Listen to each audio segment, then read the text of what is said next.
Hello दोस्तों, welcome back to LR chemistry YouTube channel. तो दोस्तों, जैसे कि आपको पता ही है कि मैंने जो है आपके लिए इम्पोर्टेंट लेक्चर सीरीज या फिर important reactions lecture series start की हुई है। तो इसी लेक्चर सीरीज को आगे बढ़ाते हुए आज हम बात करेंगे केमिकल प्रॉपर्टीज ऑफ ईथर्स, और उसके अलावा फिर हम बात करेंगे आपके कुछ जो आपकी विभेदीकरण की अल्कोहल के विभेदीकरण की कुछ विधियां हैं। टोटल तीन जो है इंपॉर्टेंट विधियां हैं, जिसमें है क्या कहना चाहिए आपके ल्यूकास मेथड, और उसी में है आपकी विहाइड्रोजनेशन या फिर उसी को कह सकते हैं हम रिडक्शन, और उसी में है आपकी विक्टर मेयर या फिर उसी को कह सकते हैं हम ऑक्सीडेशन। तो ये तीन है, तो ये तीन रिएक्शंस हैं, तो इनको लेकर के हम चलते हैं। और इसके बाद फिर बारी आएगी काय की आपके कुछ स्पेशल क्वेश्चंस आएंगे। लेकिन उसके पहले आपको एक चीज, आपने जो है अपना अर्धवार्षिक का एग्जाम दे चुका है, अर्धवार्षिक केमिस्ट्री का एग्जाम जो दिया आपने, पेपर दिया, वहां पर आपको एक खूबसूरत बात दिखी होगी। बिल्कुल क्या दिखी? जो रिएक्शन मैं बता रहा हूँ बिल्कुल आपको इंपॉर्टेंट दिखाई दे रही होगी, और उन्हीं में से रिएक्शन आ रही है। और जिन्होंने मेरे लेक्चर्स देखे होंगे तो उन्होंने बहुत ही स्मूथली तरीके से, बिल्कुल स्मूथली तरीके से, बिल्कुल ध्यान से देखे होंगे मेरे रिएक्शन स्किन को, तो उनको ज्यादा दिमाग लगाने की जरूरत ही नहीं पड़ी होगी। जैसे क्वेश्चन देखे होंगे, कैसे भी क्वेश्चन हो, उन्हें देखे होंगे क्वेश्चन, और क्वेश्चन देख करके आंसर सटने लिखना चालू कर दिए होंगे। सिर्फ इतना ही किए होंगे, उन्हें ज्यादा दिमाग नहीं लगाए होंगे। सिर्फ थोड़ा सा कहीं दिमाग कहीं फंसे होंगे तो जो बीच में आपको जो देखने को मिलता है तीर के निशान के ऊपर, जिसको हम कहते हैं क्या, उत्प्रेरक, तो उत्प्रेरक में फंसे होंगे। तो ये रही बात, कैटालाइसिस में फंसे होंगे बस। तो अब रही बात, तो ये रही। अब हम बात करते हैं कि ईथर्स की केमिकल रिएक्शंस की, जिसमें आपको रिडक्शन पढ़ना है, उसी में आपको ऑक्सीडेशन, रिडक्शन, इसी में आपको ऑक्सीडेशन भी पढ़ना है। ऑक्सीडेशन इससे एक्स्ट्रा बनता है, ऑक्सीडेशन से, इसी में आपको ऑक्सीडेशन भी पढ़ना है। इसके बाद फिर आपको क्या पढ़ना है, इसी में आपको अलग अलग प्रकार के रिएजेंट्स के साथ इसकी रिएक्शंस पढ़ना है। तो सबसे पहले हम बात करें रिडक्शन की। तो रिडक्शन में आपको पता ही है कि अल्कोहल बनेगा, तो रिडक्शन में आपको पता ही है कि अल्कोहल बनेगा, सॉरी अल्कोहल बनेगा बोल रहा हूं मैं। रिडक्शन में आपका क्या है, यहाँ एल्केन, दो एल्केन से मिलकर के बना हुआ, तो एल्केन बनेगा। रिडक्शन में आपका एल्केन बनेगा। आप खुद ही देख लीजिए, ये कहीं ना कहीं आपके अल्कोहल की तरह दिखने वाला ही एक यौगिक है। अब एल्केन अल्कोहल की तरह दिखने वाला यौगिक है, तो अल्कोहल जो आपको रिडक्शन में उत्पाद देगा, वही उत्पाद तो आपका ईथर भी देगा। तो यही बात रही, इस वजह से रिडक्शन में आपको क्या मिलेगा यहाँ पर पे, चाहे रिडक्शन के लिए आप रेड फास्फोरस और HI का मिश्रण ले लीजिए, या फिर Al2O3 मतलब एल्यूमिनियम ऑक्साइड ले लें, तो भी आपको यहाँ पर पे क्या मिलने वाला है, एल्केन मिलने वाला है, और एक जलकाणु बाहर निकल जाएगा। आप ऑक्सीडेशन कराएंगे तो यहाँ पर कैसे, मान लीजिए ऑक्सीडेशन के लिए यहाँ पर रिएजेंट यूज होता है CH3COCl। तो यहाँ पर आप देख सकते हैं CH3COCl। तो यहाँ पर आप क्या कर सकते थे कि इतना जो ये वाला भाग है, इसे पलटा करके आप लिखते, मान लीजिए CH3COCl को कि ClCOCH3 इस तरीके से लिखते। तो यहाँ पर आपका C2H5Cl यानी कि हेलो एल्केन यहां से बन जाता, और साथ ही साथ ऑक्सीडाइज होकर के यहाँ पर आपको क्या मिल जाता, एस्टर मिल जाता, आर्डेज RCOO आर्डेज एस्टर मिल जाता है यहाँ पर आपको। तो यहाँ पर आपने एस्टर बना लिया। अब आप यहाँ पर एक चीज काफी कॉमन देख रहे हैं कि जब भी आप जो है अनकंट्रोल्ड में चलते हैं, अल्कोहल का बना रहे हैं, अनकंट्रोल्ड रिएक्शंस या फिर अनकंट्रोल्ड ऑक्सीडेशन करा रहे हैं, तो आपको क्या मिला, एसिड मिल रहा है। क्योंकि एसिड में क्या होता है, ROH। तो यहाँ पर जो H है, H की जगह पर आपके एसिड में H की जगह पर क्या होता है, एसिड से आप अगर मान लीजिए एसिड को कंपेयर करेंगे, क्या ऐसे आप एस्टर से कंपेयर करेंगे, तो आपको दिखेगा क्या, आपको दिखेगा यहाँ पे कोई एल्किल ग्रुप। तो यहाँ पे जब यहाँ आपके ईस्टर में एल्किल ग्रुप है, तो यहाँ पे आपको ईस्टर ईथर में आपके एल्किल ग्रुप है, तो ईस्टर का एल्किल ग्रुप, यानी यहाँ पे अनकंट्रोल्ड ऑक्सीडेशन होगा। ये देखिए आपने, ये थोड़ी सी रिएक्शंस आपके दिमाग के थोड़ी सी ऊपर जा सकती है, लेकिन यहाँ पर सबसे सिंपल या ज्यादा दिमाग लगाने का नहीं है, यहाँ पर आपके SN2 क्या है देखेंगे आप, तो यहाँ पर जो है ना आपकी एक प्रकार से प्रतिस्थापन अभिक्रिया हो रही, प्रतिस्थापन अभिक्रिया। और यहाँ पर होती कौन सी प्रतिस्थापन अभिक्रिया, तो यहाँ पर होती है आपकी SN2, क्योंकि यहाँ पर आपका प्राइमरी एल्कोहल, जैसे यहाँ पर प्राइमरी है, तो प्राइमरी है, तो यहाँ पर आपको क्या देखने को मिलेगा, SN2 सब्स्टिट्यूशन रिएक्शन देखने को मिलेगी, SN2 सब्स्टिट्यूशन रिएक्शन देखने को मिलेगी। और यहाँ पर उसके सहारे आपको यहाँ के जो एल्किल ग्रुप है, एल्किल ग्रुप का प्रतिस्थापित कौन कर देगा, यहाँ पर CH3CO ग्रुप, मतलब कि कार्बोक्सिलिक ग्रुप यहाँ पर एल्किल कार्बोक्सिलिक ग्रुप यहाँ पर प्रतिस्थापित कर लेगा। ये ध्यान रखेंगे, इतना सा दिमाग लगा सकते हैं आप। अब यहाँ पर ये रिएक्शन के बाद आप अगर से मान लीजिए कंबंशन है, कंबंशन के तो आपको मैं चीख करके बता रहा हूँ कि आप कार्बन डाइऑक्साइड और जल बनाना है आपको। जब भी ऑर्गेनिक कंपाउंड बने जहां पर ओनली कार्बन हो हाइड्रोजन हो, तो वहां पर आपको कार्बन डाइऑक्साइड और जल बनाना है। यहाँ बोलेंगे सर आपके पास यहाँ तो ऑक्सीजन भी, तो यहाँ पर ऑक्सीजन जो है यहाँ आपका जो क्या कहना चाहिए, जल का अणु बनाने में यूज हो जाता है, जल के अणु बनाने में यहाँ यूज हो जाता है। तो ये बात रही। इसके बाद बारी आती है काय की आपके कंबंशन के बाद बारी आती है आपके कॉन्सेंट्रेटेड H2SO4, मतलब कि किसी एसिड के साथ अभिक्रिया कराते हैं तो यहाँ पर आपका अल्कोहल प्राप्त होता है। एसिड के साथ अभिक्रिया कराते हैं तो अल्कोहल प्राप्त हो जाता है। और फिर तो RH यानी यहाँ पर क्या होता है देख सकते हैं कि H2SO4 सबसे पहले काय में टूटेगा, टूट जाएगा H प्लस और HSO4 माइनस में, HSO4 माइनस में टूट जाएगा, इसमें टूट जाएगा।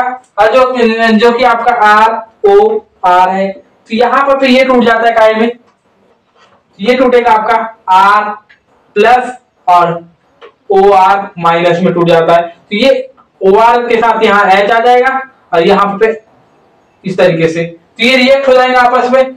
अब ये रिएक्ट हो गए तो यहाँ पर आप प्रोडक्ट दे देंगे, क्या, एक एल्कोहल दे देंगे और उसके बाद दूसरा क्या दे देंगे आपको, एल्किल सल्फोनीड क्या दे देंगे, एल्किल सल्फोनीड दे देंगे। ये ध्यान रखेंगे। ये रही आपकी रिएक्शंस ईथर की।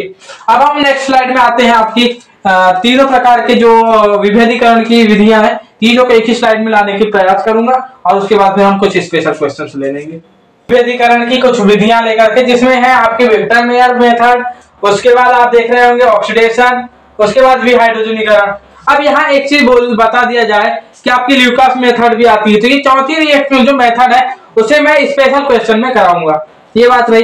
अब बची तीन मेथड, तो तीन मेथड्स में से दो मेथड्स आपको बता दिया जाए कि ऑक्सीडेशन की मेथड है दो, चाहे आप यहाँ पर ऑक्सीडेशन को बोले डायरेक्ट तो आप ऑक्सीजन से रिएक्शन कराएंगे, और विहाइड्रोजनीकरण बोले तो आप हाइड्रोजन को निकालेंगे। विहाइड्रोजनीकरण मतलब हाइड्रोजन का निकलना, हाइड्रोजन का निकलना, ध्यान रखेंगे। विहाइड्रोजनीकरण मतलब हाइड्रोजन का निकलना, याद रखेंगे। तो यहाँ पर सबसे पहली बात करते हैं ऑक्सीडेशन की। तो आपको तो पहले ही पता है कि आप प्राइमरी अल्कोहल का ऑक्सीडेशन कराएंगे तो आपको क्या मिलेगा, एल्डिहाइड। सेकेंडरी का कराएंगे कीटोन, और टर्सरी का कराएंगे तो यहाँ पर डायरेक्ट आपको क्या मिल रहा है, तो आप बोलेंगे कि यहाँ पर आपको सीधे एसिड मिलेगा, क्या मिलेगा। और याद रखेंगे, और इसी वजह से जब पहले में क्या मिला, एल्डिहाइड। अगर से मान लीजिए ऑक्सीडेशन कराते हैं तो एल्डिहाइड मिला तो आप कह देंगे प्राइमरी अल्कोहल है। एल्डिहाइड ऑक्सीडेशन कराए, एल्डिहाइड मिला तो प्राइमरी अल्कोहल है। तो अगर से कीटोन मिला तो सेकेंडरी अल्कोहल है, और एसिड मिला तो टर्सरी अल्कोहल है, याद रखेंगे। इसके अलावा यदि से विहाइड्रोजनीकरण करा रहे हैं, हाइड्रोजन का निकाल रहे हैं, अगर से उसमें भी आपको अगर से एल्डिहाइड मिल रहा है तो प्राइमरी अल्कोहल, अगर से कीटोन मिल रहा है तो सेकेंडरी अल्कोहल, और अगर से आपको एल्कीन मिल रहा है तो आपका टर्सरी अल्कोहल है। थोड़ा सा यहाँ पर दो चीजें सेम है, तीसरे में आपकी वहां ऑक्सीडेशन में क्या बन रहा है, एसिड, और यहाँ पर एल्कीन बन रहा है, ध्यान रखेंगे बस। थोड़ा सा रिलेट करते हुए चलेंगे तो आपको ज्यादा अच्छे समझ में आएगा, ध्यान रखेंगे। तो ये रही बात। अब आते हैं हम आपके विक्टर मेयर मेथड पर, जो कि इतनी यानी आपको सारणीबद्ध है तो वहां पे थोड़ी सी टफ लग सकती है, लेकिन उसके लिए ज्यादा दिमाग लगाने की जरूरत नहीं है।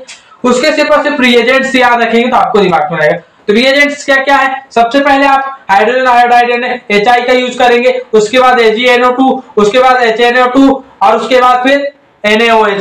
फिर से बोलिए, पहले तो आपको मैं याद करा देता हूँ कौन कौन से रिएजेंट्स यूज हो रहे हैं यहाँ पे, और उसके बाद जो प्रोडक्ट्स बनेंगे उनके बारे में हम जैसे आपको रिएजेंट्स का वो हो जाएगा उसके बाद आराम से पता चल जाएगा, और फिर उसके पीछे का कारण भी बताया जाएगा यहाँ पे। तो सबसे पहले HI यूज हो रहा है, फिर उसके बाद AgNO2, फिर HNO2 और उसके बाद NaOH। HI AgNO2, उसके बाद आएगा फिर क्या है HI AgNO2 HNO2 और लास्ट में NaOH।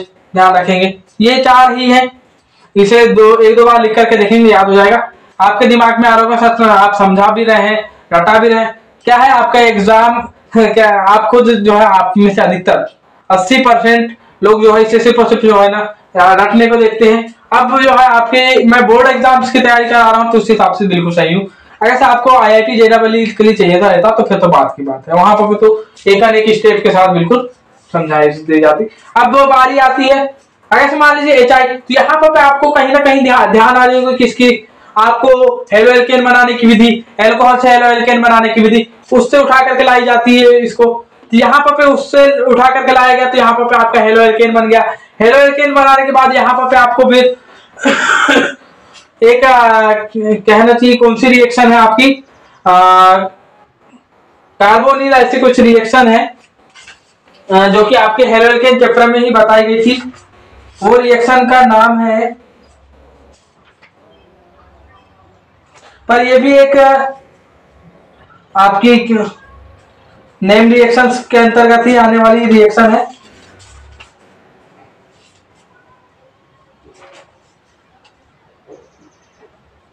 हाँ, हुंसडीकर, ये कहीं ना कहीं हुंसडीकर जैसी रिएक्शन दिख रही होगी आपको, लेकिन उसकी जैसी है लेकिन वही रिएक्शन नहीं है, ध्यान रखेंगे। तो यहाँ सिल्वर का यूज हुआ है, तो यहाँ पर आपको सिल्वर आयोडाइड बाहर निकलता हुआ दिखेगा और बनेगा आपका यहाँ पर नाइट्रो एथिल बन जाएगा, एथिल नाइट्राइड बन जाएगा। एथिल नाइट्राइड बना, उसके बाद HNO2 का यूज करेंगे। अब यहाँ से यहाँ तक तो आपके लगभग हर जगह पर यहाँ तक तीनों में सेम में बनेंगे। यहाँ तक तो आप जो है ना एक एक इनको हटाते जा रहे हैं, बिल्कुल सेम स्टेप है। लेकिन जैसे HNO2 पे आए तो यहाँ पे एक हाइड्रोजन, यहाँ 2 हाइड्रोजन है, यहाँ पर इसके पास 2 हाइड्रोजन है क्या नहीं? जी हाँ, आप बोलेंगे है। जब 2 हाइड्रोजन है तो यहाँ पर ये जुड़ जाएगा, डबल बॉन्ड के साथ जुड़ जाएगा और यहाँ पर आपको क्या दे देगा, NOH। क्या दे देगा? NOH दे देगा। और जब आप इसी की अभिक्रिया कराते हैं आप किसी क्षार से, खासकर से सोडियम हाइड्रोक्साइड से, तो फिर यहाँ पर आपको रेड लाइक ब्लड यानी रक्त जैसा लाल कलर देखने को मिलेगा, रक्त जैसा लाल कलर देखने को मिलता है। तो यहीं पर से रिएक्शंस जो है थोड़ी सी अलग होने लग जाती है। तो यहाँ पर आपको NOH देखने को मिलेगा। उसके बाद हाइड्रोजन फिर आपके क्या कहना चाहिए, और सबसे बेस्ट मेथड भी आपको बता दिया जाए कि विक्टर मेयर ही सबसे बेस्ट मेथड मानी जाती है, क्योंकि यहाँ पर कलर के द्वारा यहाँ पर सेपरेशन हो जाता है। इस वजह से सबसे, क्योंकि यहाँ पर आपको अलग अलग, इसके बाद अलग अलग टेस्ट आपको ऑक्सीडेशन में भी करके देखना पड़ेगा, रिडक्शन आपके विहाइड्रोजनीकरण में भी देखने को मिलेगा। लेकिन आपको यहाँ पर अलग अलग टेस्ट ना करते हुए सिर्फ कलर के बेस पे आप अलग कर सकते हैं। अगर से मान लीजिए यहाँ तक स्टेप तो आपने कर लिए AgNO तक, AgNO2 तक, लेकिन जैसे आप HNO2 में आए तो यहाँ पर भी एक हाइड्रोजन है, तो यहाँ पर ये HNO2 से रिएक्ट कर लेगा और NOH C के कार्बन के साथ यहाँ पर NOH यहाँ जुड़ जाएगा। NOH ना जुड़ते हुए यहाँ पर NO ग्रुप भी जुड़ेगा। यहाँ पर कौन सा ग्रुप जुड़ेगा आपका, तो NO ग्रुप जुड़ेगा। कौन सा ग्रुप जुड़ेगा? ओनली NO ग्रुप जुड़ेगा। और NO ग्रुप जुड़ेगा और इसके बाद फिर बारी आएगी तो जब आपने सोडियम हाइड्रोक्साइड से इसकी अभिक्रिया कराई तो यहाँ पर ब्लू कलर प्राप्त हो जाएगा, ब्लू कलर प्राप्त हुआ। लेकिन जब आप यहाँ पर NO2 तो प्राप्त कर लिया, यहाँ पर आपने AgNO2 तक रिएक्शन कराई, लेकिन HNO2 में रिएक्शन कराने गए तो आपको अगर मान लीजिए रिएक्शन नहीं मिली, क्यों? तो फिर आप कहेंगे टर्सरी अल्कोहल है। और टर्सरी अल्कोहल में क्या देखते हैं आप कि यहाँ पर जो आपके जो सेंट्रल कार्बन होता है वहां पर पे आपका कोई हाइड्रोजन उपस्थित नहीं होता है। सेंट्रल कार्बन एटम पर कोई हाइड्रोजन, मुक्त हाइड्रोजन नहीं होता है। इस वजह से यहाँ पर पे आपको मुक्त हाइड्रोजन ना होने की वजह से यहाँ HNO2 से कोई रिएक्शन नहीं हो पाती है, ध्यान रखेंगे। तो यहाँ पर ये रही बात, जो कि HNO2 से यहाँ पर रिएक्शन होगी तो NOH बनेगा, यहाँ रिएक्शन होगी तो NO ग्रुप बनेगा, और यहाँ रिएक्शन ही नहीं होगी, और लास्ट में रेड लाइट ब्लड जैसा रंग प्राप्त होगा। उसके बाद यहाँ ब्लू कलर प्राप्त होगा, और यहाँ तो रिएक्शन ही नहीं हुई है। तो ये रही बात। अब हम आते हैं कुछ स्पेशल क्वेश्चंस को लेकर के नेक्स्ट स्लाइड पर। कुछ इस प्रकार है आपके कि compare the alcohols and phenols, मतलब कि आप एल्कोहल और फिनॉल का में अंतर बताइए। फिर सेकेंड क्वेश्चन है compare the alcohol and phenols acidic nature.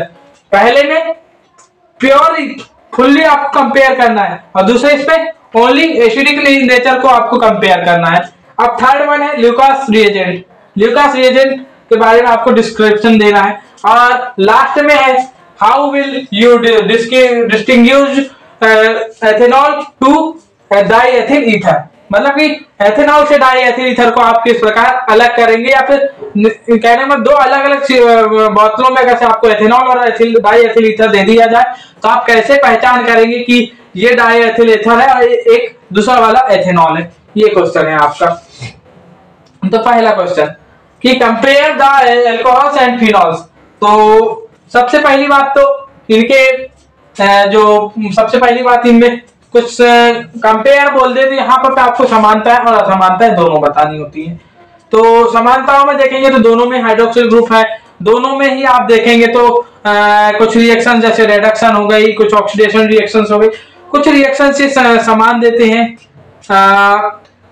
इसके अलावा जो है ये दोनों ही अम्लीय प्रकृति के होते हैं, और ये दोनों के दोनों ही जो है स्ट्रॉन्ग एसिड के साथ बेस का बिहेवियर देते हैं, और दोनों के दोनों ही जो है आपके ऑर्गेनिक एसिड है, तो बता दिया है। दोनों के दोनों ही जो है आपके स्ट्रॉन्ग बेस के साथ एसिडिक बिहेवियर दिखाते हैं, ये बात है। अब इनके अलावा जो कुछ क्या कहना चाहिए आपके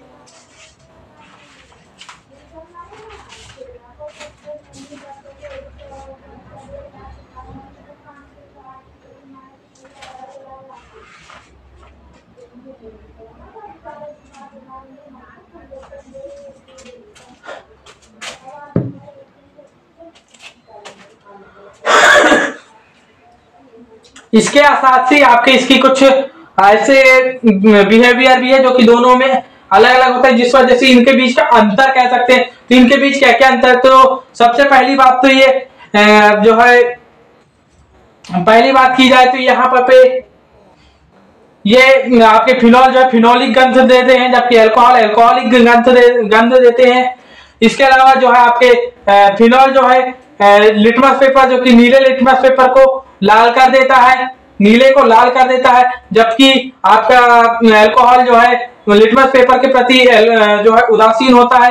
आपका कैसे मान लीजिए सोडियम हाइड्रोक्साइड है, तो वहां पे सोडियम हाइड्रोक्साइड के साथ रिएक्ट करके जो है आपका सोडियम फिनेट देता है, कौन आपका क्या कहना चाहिए सोडियम फिनेट देगा फिनॉल, जबकि ये जो है आपकी सोडियम हाइड्रोक्साइड के साथ अल्कोहल कोई रिएक्शन नहीं करता है। इसके अलावा यदि से आप बात करेंगे तो फेरिक क्लोराइड के साथ अभिक्रिया करके यहाँ पर आर्थो पैरा क्लोरो बेंजेनॉल या फिर फिनॉल दे सकता है आपका क्या फिनॉल, जबकि आपका अल्कोहल इसके साथ कोई रिएक्शन देता ही नहीं है। यहाँ पे आपके क्लोरीन प्रतिस्थापी यौगिक बनते हैं, और किसमें आपके फिनॉल में क्लोरीन प्रतिस्थापी यौगिक बनते हैं, यानी कि अल्कोहलिक समूह क्लोरीन या फिर किसी भी हैलोजन के साथ प्रतिस्थापित हो जाता है। जबकि जब आप अल्कोहल के साथ इनकी रिएक्शन करवाएंगे तो अल्कोहल ऑक्सीडाइज्ड हो जाता है, ये ध्यान रखेंगे। ये तो रही आपकी बात किससे, अल्कोहल और फिनॉल के कंपैरिजन की। अब क्या गए compare the alcohol and phenols acidic nature. तो इन दोनों के एसिडिक नेचर को अब हम कंपेयर करेंगे। तो यहाँ पे इन दोनों को कंपेयर करने से पहले एक और क्वेश्चन बन सकता था आपका, जो कि मैं अब यहाँ 5वें नंबर पे लिख रहा हूँ, लेकिन यहाँ पर वो क्वेश्चन सेकेंड नंबर पे होना चाहिए था इस हिसाब से। तो वो है कि डिस्क्राइब द एसिडिक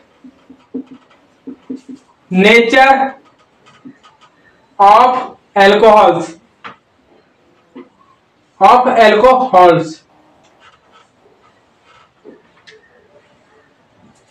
तो फिर अल्कोहल कर दीजिए। तो यहाँ पर ये क्वेश्चन है। तो अब हम आते हैं इस क्वेश्चन पर। सबसे पहले हम इस क्वेश्चन पर आते हैं। तो आपका जो एल्कोहल है, यहाँ पर आपका ROH ग्रुप होता है, मतलब यहाँ पर हाइड्रोक्सिल ग्रुप होता है। हाइड्रोक्सिल ग्रुप देख करके आपको क्या दिखता है यहाँ पर, जिसे आप तोड़ सकते थे मेन रूप से। हम इसे दो तरीके से तोड़ेंगे। मेन रूप से आपको तोड़ काय में सकते थे, और अधिकतर अभिक्रियाएं इसी को जो है तोड़ करके बनाई जाती है, H प्लस R प्लस और OH माइनस। लेकिन जब आप इसकी रियलिटी पर जाएंगे, इनके आपने एक विद्युत ऋणात्मक इलेक्ट्रोनेगेटिविटी नाम की चिड़िया का नाम पढ़े होंगे। उड़ती उड़ती आई रे बाबा, कौन आई? उड़ चला मैं बह चला इलेक्ट्रोनेगेटिविटी के साथ। अब हम वहां तक पहुंच जाते हैं, और यहाँ पर जैसे ही हम इलेक्ट्रोनेगेटिविटी पर पहुंचे तो हमने देखा कि यहाँ पर ऑक्सीजन, मेन रूप से हम ऑक्सीजन पर आते हैं। तो ऑक्सीजन एक उच्च विद्युतीय हाई इलेक्ट्रोनेगेटिविटी एलिमेंट है। तो इलेक्ट्रोनेगेटिव एलिमेंट होने की वजह से इसको थोड़ा सा इसकी इलेक्ट्रोनेगेटिविटी डाउन कौन करेगा, थोड़े से ज्यादा अच्छे से हाइड्रोजन डाउन करेगा या फिर एल्किल समूह। तो आप कहेंगे एल्किल समूह। तो एल्किल समूह ज्यादा अच्छे से थोड़ी सी उसकी इलेक्ट्रोनेगेटिविटी को डाउन कर सकता है। इस वजह से आपका यहाँ पे RO माइनस में टूटता है ये, और H प्लस में टूटेगा। जब आप इलेक्ट्रोनेगेटिविटी, और जब भी आप जो है किसी भी कंपाउंड की जब एसिड और बेस कैपेसिटी चेक करेंगे, तो आप जो है उसमें सबसे पहले क्या देखेंगे, आप क्या देखेंगे बताइए, कि वहां पर आपका कौन जो है कौन सा अच्छा इलेक्ट्रोनेगेटिविटी तरीके से जुड़ा हुआ है। आपका यहीं पर एक क्वेश्चन बनता है, आप जो है यहीं से आप देखेंगे कि जब RCOH में जाते हैं आप, RCOH इसको अगर आप थोड़ा सा खोल करके या फिर यहाँ पर इसे डिस्क्रिप्टिव तरीके से बनाएंगे, तो R फिर यहाँ C, यहाँ पर डबल बॉन्ड O, यहाँ पे डबल बॉन्ड O, और यहाँ पे देखेंगे तो OH हाइड्रोक्सिल समूह है।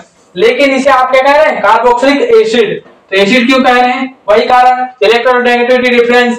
तो यहाँ पे इसे ज्यादा अच्छे से ये बांधे रख सकता है, ना कि आपका हाइड्रोजन। तो हाइड्रोजन ज्यादा अच्छे से ना बांधे रख करके यहाँ पे फिर बात आती है आपकी क्या, यहाँ पे आपका डीलोकलाइजेशन में काम कर जाता है यहाँ पे। तो वो भी यहाँ पर काम कर जाता है। इस वजह से फिर यहाँ पे आपका हाइड्रोजन ही बाहर, H प्लस ही बाहर निकलता है, ना कि OH माइनस। वैसे ही यहाँ पे हाइड्रोजन में भी OH माइनस बाहर ना निकलते हुए H प्लस बाहर निकलता है, क्योंकि इलेक्ट्रोनेगेटिविटी डिफरेंस की वजह से।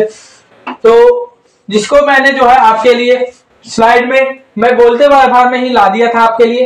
तो ये था स्लाइड में उसका कारण। अब हम बात करते हैं आपके अगले क्वेश्चन की, जो कि है एल्कोहल और फिनॉल की एसिडिक प्रकृति में भी है, जो है आपको क्या करना है, कंपैरिजन। तो जो है आपके